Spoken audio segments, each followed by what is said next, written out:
Fala pessoal, sejam muito bem-vindos a mais um Boletim Coppola especial verificação de fatos. Como o jornalismo militante está muito ocupado acusando o governo brasileiro de genocídio, o Lula ganhou palanque e passe livre para mentir sobre ditaduras de verdade. Semana passada a gente comprovou que o ex-presidente nunca foi absolvido pelos seus crimes, é demagógico sobre a Covid-19 e desinforma sobre investimentos no SUS, omitindo que foi o governo do PT que mais tirou recursos da saúde pública. Se você não assistiu a esse vídeo, o título é Mentiras de Lula, Crimes, Covid e SUS. Eu prometi que se aquele vídeo chegasse a 1% dos brasileiros, 2 milhões e 100 mil pessoas, eu faria outro do mesmo tipo. Somando aí as minhas redes, Instagram, YouTube, Facebook, Telegram, nós alcançamos 2 milhões e 13 mil visualizações. Não é o que a gente combinou, mas por uma primeira vez, considerando o nervosismo da estreia, tá tudo certo. Só que agora é para valer, pessoal. Se esse novo vídeo chegar a 1% dos brasileiros, eu garanto a parte 3 e a parte 4 até o final desse mês. Então, compartilhe esse vídeo se você quiser bastante munição para desconstruir com fatos, com números, esse grande mentiroso chamado Lula. Hoje nós vamos falar sobre os afagos que o ex-presidente fez e faz a ditadores, né, especialmente na sua coletiva de imprensa. Mas antes, eu peço que você pause o vídeo e marque nos comentários uma pessoa bem jovem que seja muito querida para você. E por que eu estou te pedindo isso? Porque uma das coisas que a juventude mais preza, com razão, é a sua liberdade. E as liberdades individuais, especialmente as liberdades políticas, só existem na sua plenitude nos regimes democráticos. Mas vocês repararam nos agradecimentos do Lula semana passada? Eu esqueci de agradecer o presidente de Cuba, o presidente Dias-Canel, que em poucos dias eles conseguiram pegar 2.350.000 assinaturas de solidariedade à minha pessoa. Cuba tem 11.340.000 pessoas, ou seja, 20% dos cubanos apoiam Lula e se engajaram na sua defesa. Seria um número impressionante se essa mobilização se desse por livre e espontânea vontade, mas isso é muito pouco provável. Eu vou citar para vocês informações do Observatório de Direitos Humanos, o Human Rights Watch, sobre Cuba. Aspas, o governo de Cuba continua a reprimir e punir a dissidência e a crítica pública. Pessoal, em um ano, o número de detenções arbitrárias relatadas em Cuba superou 4.500. São centenas de presos políticos, muitas vezes submetidos a 12 horas por dia de trabalhos forçados. Queria ler umas aspas aqui para vocês. A detenção é, com frequência, utilizada preventivamente para evitar que as pessoas participem de marchas ou reuniões pacíficas para discutir política. Os detentos são muitas vezes espancados, ameaçados e mantidos sem comunicação durante horas ou dias. Então você que passa um bom tempo online e se posiciona politicamente nas redes sociais, se imagine em Cuba, aspas, o governo controla praticamente todos os meios de comunicação, restringe o acesso a informações do exterior, bloqueia o acesso a sites. E tem mais, hein? Cubanos que criticam o governo continuam a enfrentar a ameaça de serem processados criminalmente. Isso é Cuba, pessoal. Uma ilha que está há décadas à mercê da esquerda autoritária e, por isso, desconhece a liberdade de expressão e a liberdade política. E o tal presidente, Dias-Canel, bajulado pelo Lula na sua coletiva, sequer foi eleito pelo povo, porque em Cuba não existe eleição direta para presidente. Esse presidente cubano, ele foi eleito com 99,8% dos votos. Dos 580 deputados da tal Assembleia Nacional do Poder Popular, 579 votaram nele. Então percebam que Cuba é um regime tão ditatorial, mas tão ditatorial, que não existe divergência política nem no parlamento. Bem do jeitinho que o Lula gostaria que fosse no Brasil. Mas veja, eu gostaria que no Congresso Nacional só tivesse gente, sabe, boa, gente de esquerda, gente progressista, mas não é assim. O povo não pensou assim, o povo elegeu quem ele quis eleger. Pois é, ainda bem que o povo não concorda com o Lula. Isso aqui ainda é uma democracia, com um parlamento plural e diverso, apesar dos seus muitos defeitos, inclusive o excesso de petistas. Mas esse desabafo do Lula tem um mérito. Reclamar da divergência política no Congresso foi um dos raros momentos de sinceridade naquela coletiva de imprensa.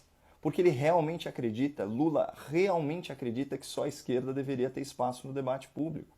Então, para quem duvida, vejam o que ele comentou sobre as eleições de 2010. Pela primeira vez, nós não vamos ter um candidato de direita na campanha.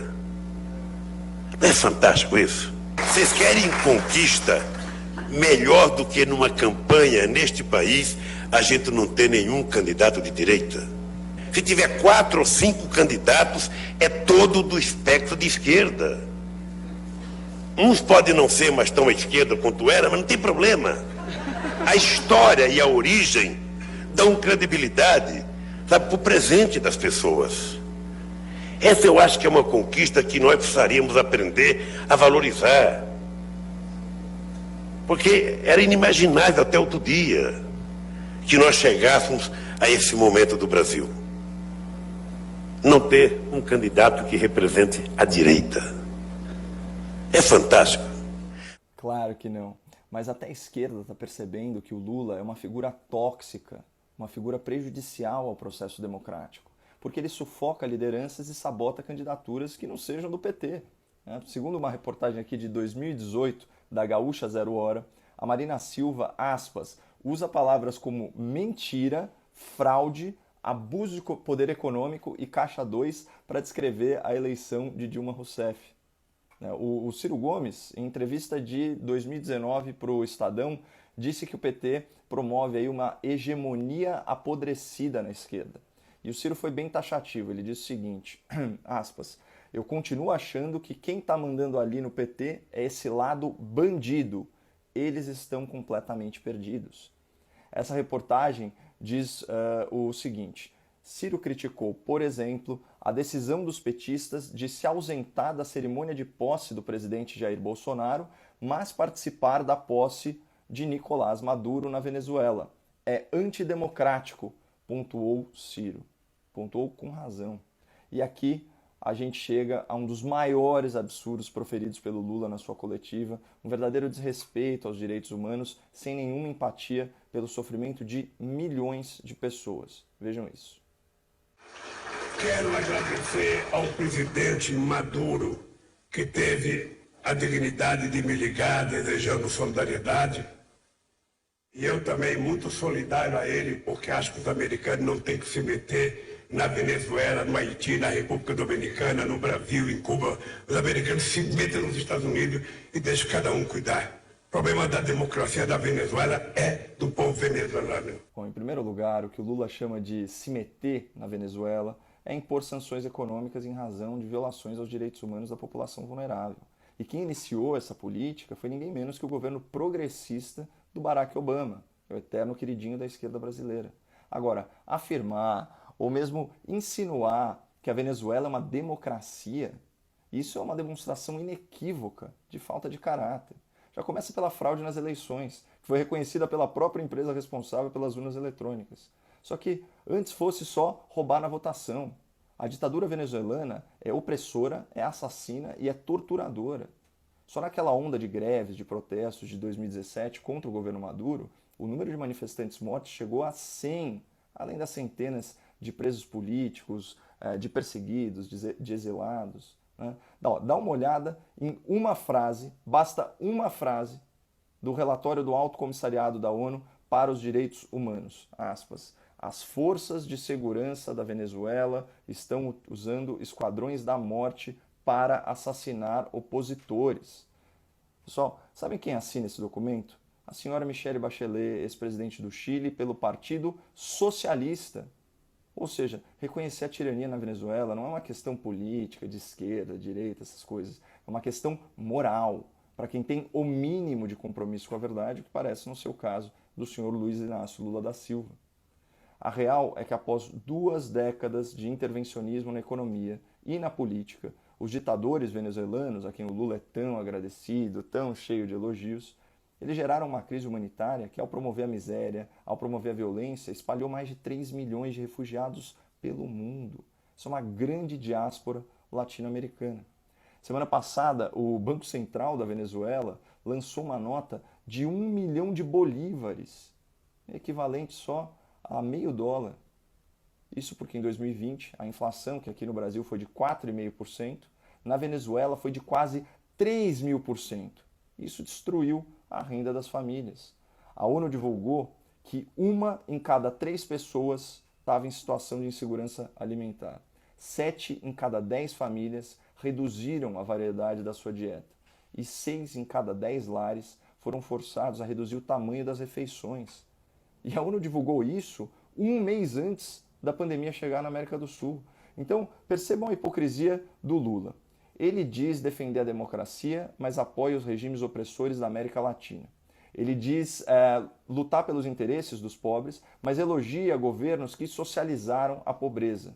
Ele diz ser a viva alma mais honesta do país, mas foi condenado múltiplas vezes por juízes, desembargadores, por ministros, por corrupção e lavagem de dinheiro. E Lula também diz que foi vítima de perseguição política, mas no seu discurso agradeceu ditadores que prendem, que torturam e que matam seus opositores. Por isso que eu pedi para vocês marcarem uma galera mais jovem aqui nos comentários, para eles verem que a empatia do Lula é fingida, é ensaiada, assim como é falso o seu apreço pela democracia. Quando convém ideologicamente, quando favorece a sua agenda política, o Lula é conivente com o crime. O Lula tolera a violação de direitos humanos e isso em pleno século XXI. Mas esse viés autoritário do Lula vem lá de trás. Né? Na sua edição de julho de 1979, a revista Playboy entrevistou Lula e perguntou quem ele admirava. Ele disse que admirava quem? O assassino revolucionário Che Guevara, pela sua dedicação à causa. Disse que admirava também o Mao Tse-tung, pela sua luta. Está falando aí de um genocida responsável por dezenas de milhões de mortes na China, não é esse sim um genocídio? E olha o que ele disse sobre o ditador nazista, aspas para Lula aqui.